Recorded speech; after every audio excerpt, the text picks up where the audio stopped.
we on tape, y'all. I'll take a picture. Okay. You know what I mean? Like, I love your work. Okay, wait. Sorry, James will be right. How y'all feeling? Hey, how y'all doing? Not I love that camera. Oh, I bet you are. I bet you are. All cannons, eh? You know what? As a matter of fact, Chris got me into it, and we had what's his name that helped us? Brooks. And Brooke. He was a set photographer, and we were in Toronto. A great discount. Yes. Like, cause I got my.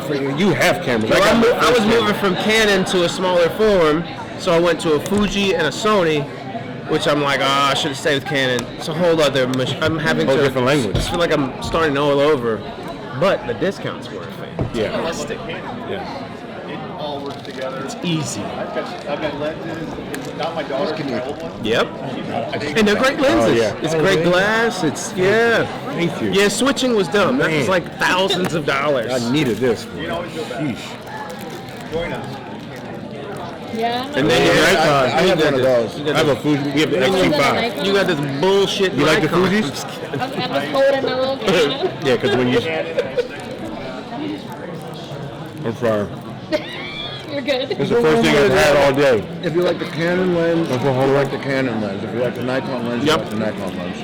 That is true. And Sony, yeah, that's a lot of them. That's some monsters, man. You can start it. I can Okay. start and then we'll just go back and get there. Cool.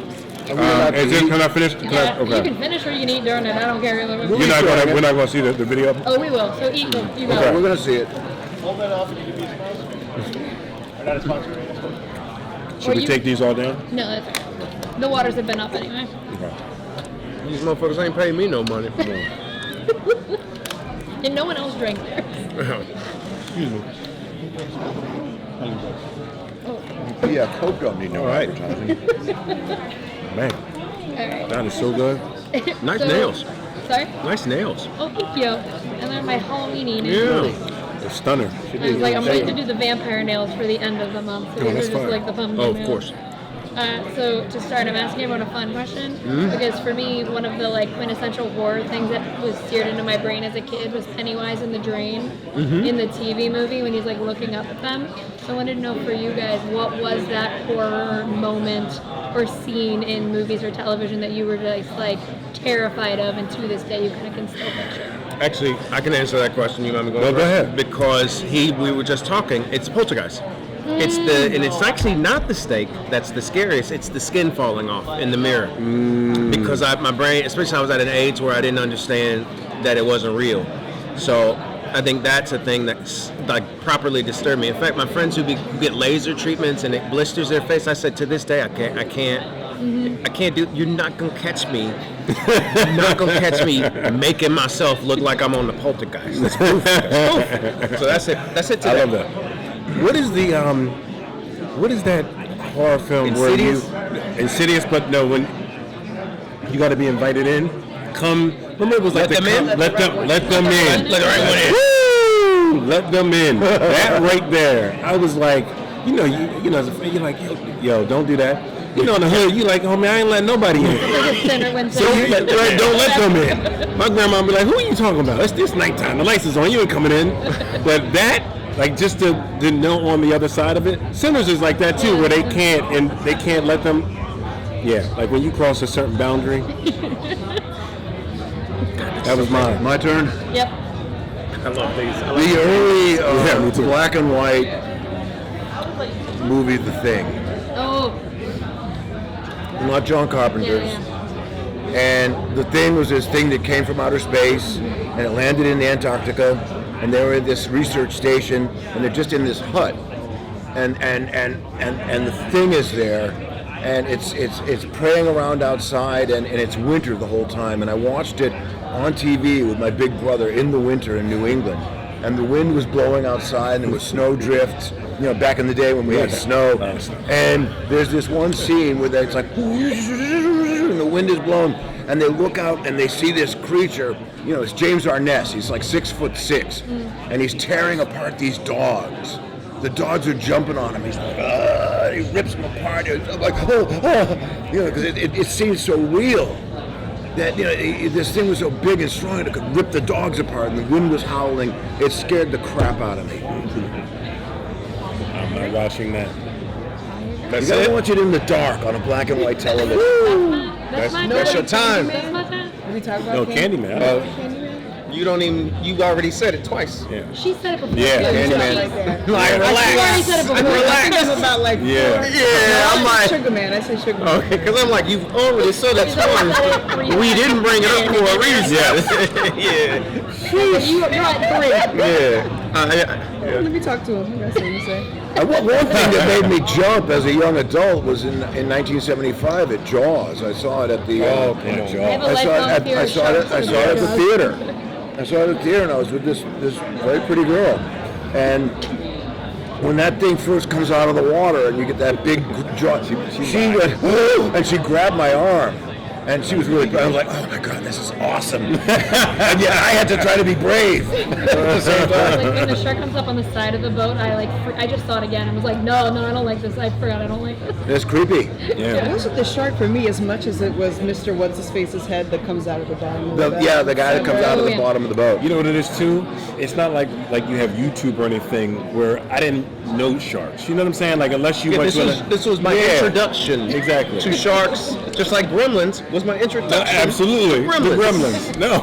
And I was like, that lives in the ocean, and I swim in pools. I'm the best at pools. I need to see everything. Not even doing that. I've done night dives in Southeast Asia when I got my advanced certification, and the idea that there's something lurking over your shoulder doesn't go away. Night diving in the tropics. I'm good.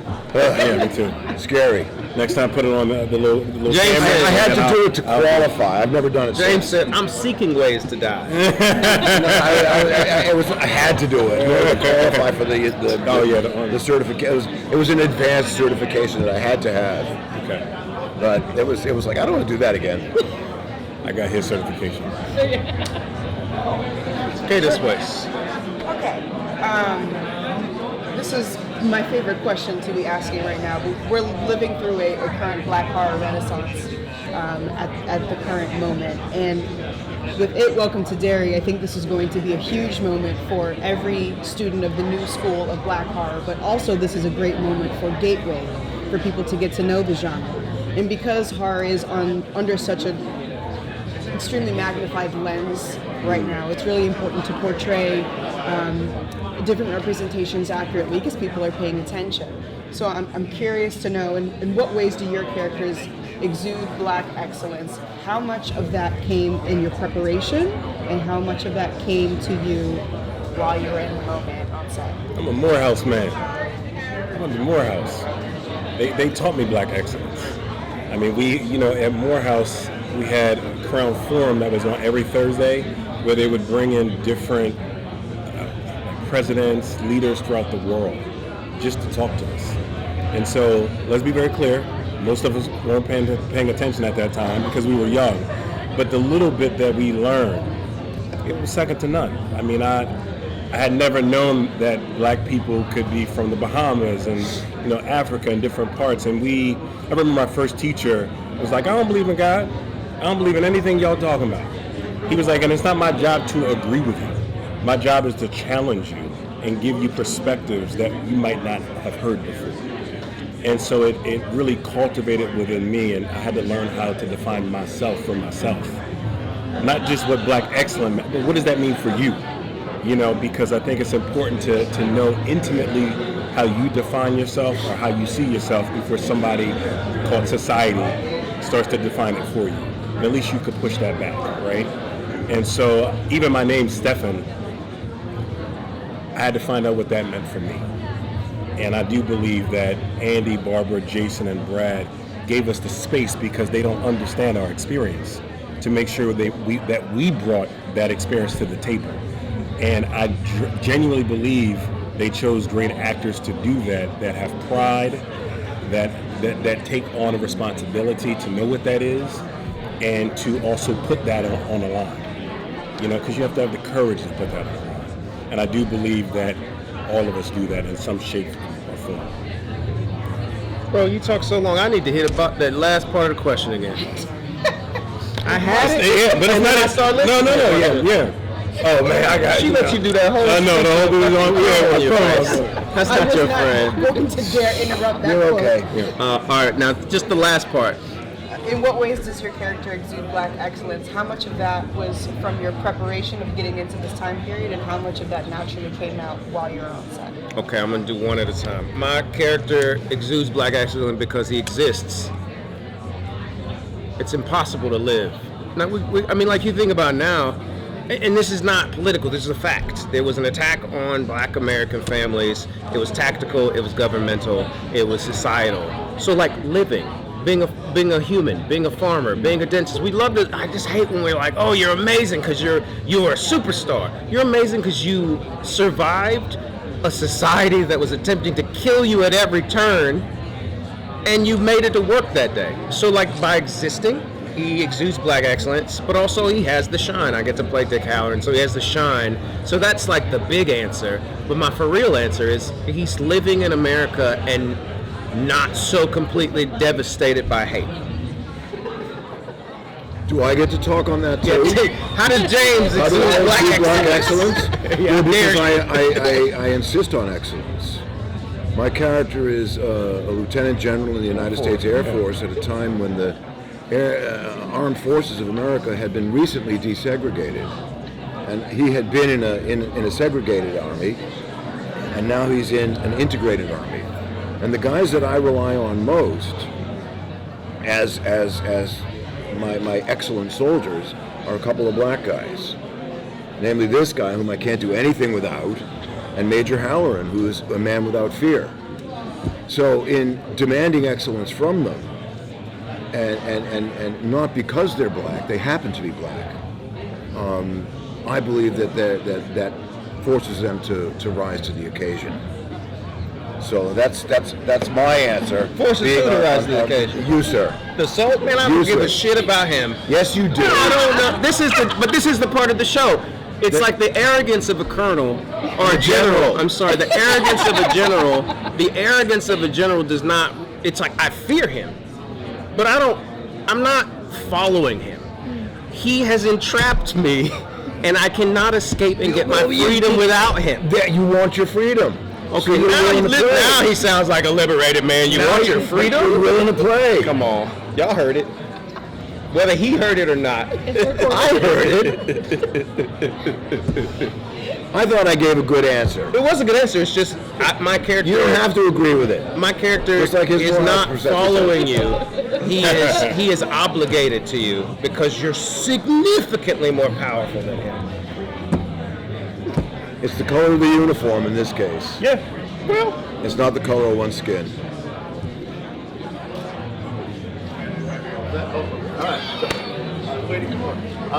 Maybe I should have not answered anything because I just. No. don't be sensitive. This is It's debate. It's good. It's cool. But also, let's be very clear. This is your character what and my character 1962 aren't is, the same. right? I mean, they we're don't. talking about 1962, and so there's so many different layers and so much going on at that time in the country that everybody has different opinions to what they perceive as the same thing, right?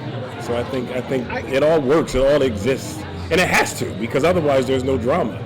There's no story. You know what I'm saying? If you ever listen to Brian Stevenson talk, who is a brilliant man, he discusses race in America. He says he says we as Black people, we have to have sympathy for the white American and their racial trauma because we know our pain and we see our blind spots, but it's hard to see your blind spot in a world built for you.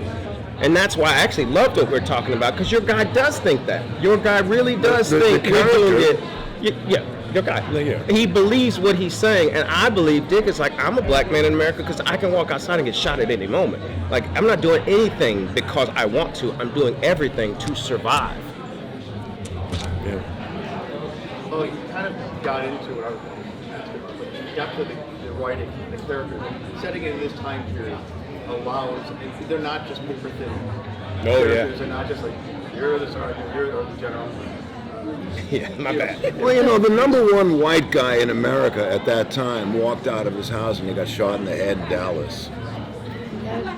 You know, so it really, you It's know, not got to do with anything. it has to do with you can walk out and just be trying to survive no matter what color you are. James, don't say that out loud. Why not? Bro, James. Because it humanizes us. Black people are getting hung daily, bro. I'm not diminishing that, but I'm trying to draw us closer together rather than drive a wedge between us. I was going to talk about the depth of characters. The written In 1962. In this time period too, it allows you to explore so many different aspects of who they are. But you know, as a grandson, is it Craig's grandson or son on the show, you know, and you know, in general, and all these different things, but not just like, you know, like I said, not just paper cutouts, but real humanity. So getting put into a horror world, which is typically where you get this very generalized version, wasn't like to be able to explore the time, the characters, as well as being surrounded by this, like, the horrors of it. I think that's the fun thing about it being placed in that time period is the world was, I mean, the world's scary now, but the world was scary. And then you're throwing on this supernatural layer, which kind of makes what we're normally afraid of, racism and misogyny. It's like, we really care about that when there's an alien devouring our children. That's where, and we're given such. I mean, I think that's why you hire a James, a Stephen, a me, a Jovan, a Taylor, because we're going to have fierce debates about character. We love our job, and we ferociously defend our characters, and that's the way we develop our thing. So we let Andy and Barbara and Jason and Brad create the horror, and we bring grounded, honest, as long-lasting performances as we possibly can, because we all have the training to bring that heft to our characters. Absolutely. And also, horror is a style, right? I can't play horror. Yeah. I can understand the values of the style, right? And then see how that intertwines with my character. But at the end of the day, I am creating a person. And I have to look at my fears and go into places within myself that scare the shit out of me, and recognize, like, for Hank is more courageous naturally than I am, because Hank has to go through things that Stefan in 2025 hasn't gone through. Even though I know racism, although I know prejudice, I mean, we're having a normal discussion about it, right? Which is a very different thing than Hank is having in 1962. They are experiencing those things, but they rarely talk about it. I think they share it within a look, you know, like, or they go to church, right? That's how that, and so our job is to bring the blood, right? I have to put my soul on it. You know, Lawrence Fishburne talked about, like he talked about vulnerability and openness, a willingness to surrender. That you have to always hold intact a character's integrity. But at the end of the day, we have to, as actors, we have to put our soul on it, because otherwise, what are our characters fighting for? I think the test is you take Pennywise out of this situation. Sorry, I have to rush to the next table. I'm so sorry. Still beautiful. I have time for one really quick one. Like, Oh, you didn't get one. Because you didn't ask Yeah, me. we got to give her a quick one. Just a quick 1 minute. really quick. Yeah. To get into the next few days.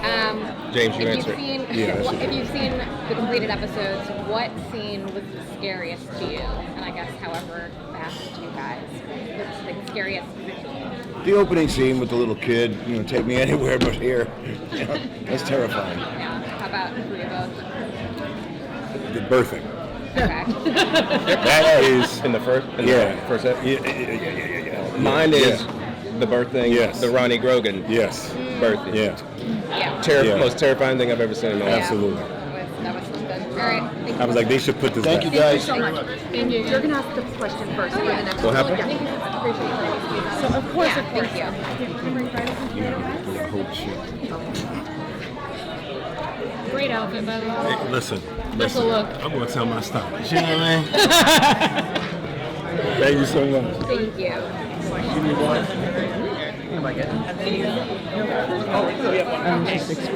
No worries. We going here? Yeah, let's do it. I only see one table left. What's up, everybody?